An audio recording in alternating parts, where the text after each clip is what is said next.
салом дӯстон, ҳар як нафаре ки ба футбол каму беш таваҷҷӯҳ дорад, як вақт не як вақт ҳатман Неймарро дар Реал Мадрид тасаввур мекард.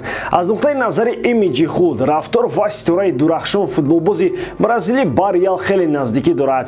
Ӯро ба осонӣ метавон бозингари Реал Мадрид тасаввур намуд. Имрӯз мо ҳамин хабарро расониданием ки Неймар метавонад ба Реал гузарад. Чӣ гуна? Хеле осон. Ба канал подписатсия карда видеои моро то охир тамошо кунед, маълумот мегиред. Дӯстон, шумо метавонед ҳамаи бозиҳои дӯстонаи футболиро бо сарпарасти видеои мо ширкати 1x ҷолибтар кунед. Дар он ҷамъ вақт регистратсияи осон, пур кардани маблағ аз тамоми гӯшаву канори дунё, вале аз ҳама муҳим бонус то $100 дар аввалин пардохт бо промокоди AMG 0777. ссилкаи бозӣ дар комментария. Ба ҳама муваффақият. шояд шумо хабар ҳам доред ки замони ин футболбози бразилӣ ба Реал омада буд ва чанд вақт дар ин тим буд, аммо кӯдаки он вақта ба хонагиёяш пазмон шуд ва ба ватан баргашт. Дар замоне ки Барселона барои он мубориза мебурд, Реал ҳам он ҷо буд, аммо не Барсаро интихоб кард. фикр дорам аз рӯи адолат нест ки Неймарро аз ҳад зиёд танқид мекунанд. мисол, Бензима дар тамоми корномааш 426 гол задааст, Неймар бошад 416. тасаввур кунед ки яке беҳтарин ҳамлагари насли худ гуфта мешавад ва дигаре футболбози тамбал. Магар ҳамин аз рӯи адолат аст? Футболбози бразилия ҳам дар Барса, ҳам дар ПСЖ ва ҳам дар Бразилия бозиҳои беҳтарин ҳамеша нишон медод. чаро мо ин масъаларо бардоштем? рӯзҳои охир хабарҳои гузариши футболбози ПСЖ ба Реал Мадрид зиёд дида мешавад. инҷо гапи асосиро ширкати Адидас гуфтанӣ аст. ин ширкат сарпарасти Реал Мадрид мебошад. Неймар давоми 10 сол бо ширкати Nike ҳамкорӣ дошт, аммо 2 соли охир ӯ бо Puma фаъолияташро пеш бурда истодааст. Адидас мехоҳад вазъияти ба вуҷуд омадаи Неймарро дар ПСЖ ба нафи Реал истифода кунад. пас аз наомадани Мбаппе, ин ширкат ба қароре омадааст ки метавонад Неймарро ба пойтахти Испания биёрад. тавре аз нашрҳои гузашта медонед, дастаи шаҳри Париж мехоҳад аз Неймар халос шавад. рӯшаду пӯшида ПСЖ Неймарро ба дастаҳои дигар равон карданӣ аст. ҳатто варианти аренда ҳам мавриди таҳлил қарор дорад. ПСЖ бо маоши бозингарон мушкилӣ дорад ва метавонад аз тарафи УЕФА барои сиёсати молиявиаш таҳримҳои сахт гирад.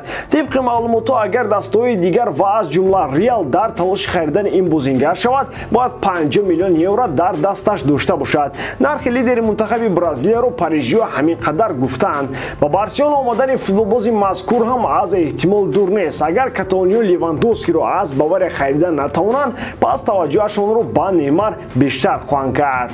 дар оилаи калони Криштиану як нафаре ҳаст ки ба зиндагии ӯ аз ҳама бештар дахолат мекунад. ин ба карьераи футболбози Португалия ҳам дахл дорад.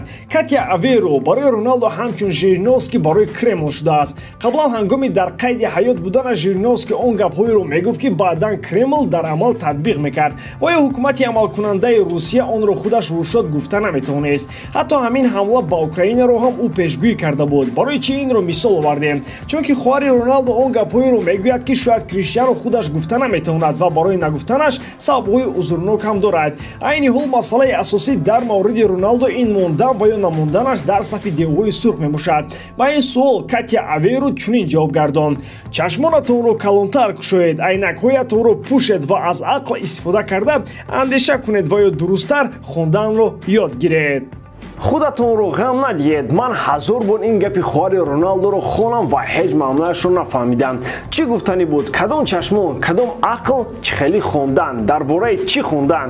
аз ин гуфтаҳои Ката Аверо ҷавоб пайдо нашуда, ҳатто суолҳои бештаре ба миён омаданд. қаблан дастаи кишвари Англия расман хабар дод ки Роналдо бо онҳо ба Таиланд ба ҷомадҳои тамринӣ пеш аз мавсимӣ сафар нахоҳад кард. Тенхаг аввалин маротиба рӯз шуд дар бораи вазъияти Криро гуфт ки Роналдо фурӯхта намешавад. аз ин бармеояд ки роҳбарияти МЮ зидди рафтани Криштиану ҳастанд, вале на ҳама аз хоҳиши босҳои Манчестер Юнайтед вобаста аст. нимҳимоятгари Колумбии дастаи Ал-Раяни кишвари Қатар Хамес Родригес ба қароре омадааст ки корномаашро дар дастаи Ромаи кишвари Италия идома медиҳад. гуфта мешавад ки дар ҳамин шабу рӯз варианти асосӣ барои идомаи корномаи дастаи итолиёвӣ ба ҳисоб меравад. дар ин даста Жозе Маурино ба ҳайси мураббӣ кору фаъолият дорад. ӯ метавонад карьераи аврупоии Хамесро шикастабандӣ кунад. дар ин баробар дастаи кишвари Қатар бо клуби бразилии Ботафого гуфтушунидҳо анҷом дода истодааст. ин даста омодааст барои ҷалби Хамес 5 миллион евроро пардохт кунад ва Ал-Раян ба ин маблағ розӣ аст. аммо инҷо хоҳиши худи нимҳимоятгари Колумбиян ба назар гирифта мешавад. ӯ қарори қатъӣ баровардааст ки карьерашро дар дастаи аз Аврупо идома диҳад. Хамис Родригес танҳо 30 сол дорад ва то ҳол метавонад дар чемпионати Италия натиҷаҳои хеле хуб дошта бошад. Ин бозингар дар ҳайати мунтахаби Колумбия 86 бозӣ гузаронда дар онҳо ба задани 24 гол мушарраф шудааст. Бо тими миллияш ӯ дар ду ҷоми ҷаҳон иштирок карда соли 2014 то даври якчорниҳоӣ баромада, соли 2018 бошад дар марҳилаи якашниҳоӣ аз идомаи роҳи мубориза бенасиб монд.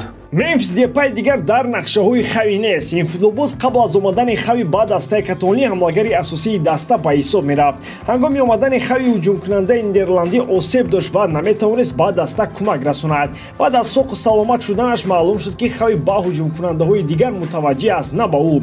То охири мавсим Мемфис Депай танҳо аз ҳайати захиравӣ ба майдон меомад. Депай то тобистони соли 2023 бо Каталониё шартнома дорад. Каталониё мехоҳанд ҳамин тобистон барои Депай маблағи муайянро соҳиб гарданд то баъдан ӯро бепул аз даст надиҳанд. Гап сари 35 миллион евро меравад. Айни ҳол се гранди футболи аврупоӣ барои ин футболбоз пешниҳоди ҳамкорӣ карданӣ ҳастанд: Тоттенхем, Интер ва Ювентус. Ба Депай варианти Тоттенхем бештар писанд аст. Ду дастаи аврупоиам дар нақшаҳои Мемфис ҳастанд, вале агар диққати Тоттенхем ҷиддӣ бошад, ҳамлагари нидерландӣ корномаашро дар Лондон идома хоҳад дод. Ҳар се даста дар Лигаи Чемпионҳои мавсими навбатӣ ширкат хоҳанд кард. Ин барои Депай фактори муҳим аст, аммо гапи дигар ин аст ки ҳамаи ин дастаҳо ҳамлагарони асосии худро доранд. Дар Тоттенхем айни ҳол шумораи зиёди бозингарони хатти ҳуҷум ҷамъ гаштанд. Дар Интер Лаутаро аст ва Лукаку ҳам баргашт. Дар Ювентус Влахович қарор дораду Моизе Кинро оҳиста-оҳиста омода карда истодаанд. Аз ин нуқтаи назар Депай шояд ба Ювентус лозим бошад, чунки Марата ба Атлетико Мадрид баргашт ва як нафари дигар дар баробари Влахович дар ҳамла лозим мебошад. Ба ҳамин тамом, бори дорам ки эҷодкории ман ба шумо писанд меояд. Лайк, комментария ва дар канал обнождаро аз ёд набароред. Бо шумо бисёр вақта Муҳаммад Гайров. Хай бародарон, дар паноҳи Аллоҳ.